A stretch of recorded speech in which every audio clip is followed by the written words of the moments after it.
अस्सलामुअलैकुम viewers, welcome back to my channel.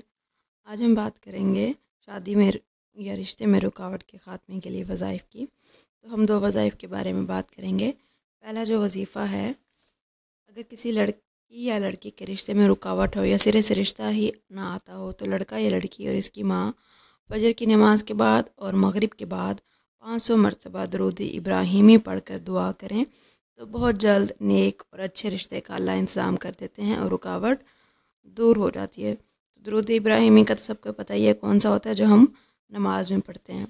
दूसरा वजीफ़ा जो है वो है रिश्ते में रुकावट के ख़ात्मे के लिए कि जिसके रिश्ते में रुकावट हो, लड़का हो या लड़की, रिश्ता पसंद ना आता हो या लड़की लड़के वालों को पसंद ना आते हों, तो उसके लिए अमल ये है कि हर नमाज के बाद 7 मरतबा हस्बी अल्लाहु ला इलाहा इल्लल्लाहु अलैहि तवक्कलतु व हुवा रब्बुल अर्शिल अज़ीम, ये वाली जो आयत है ये पढ़ें।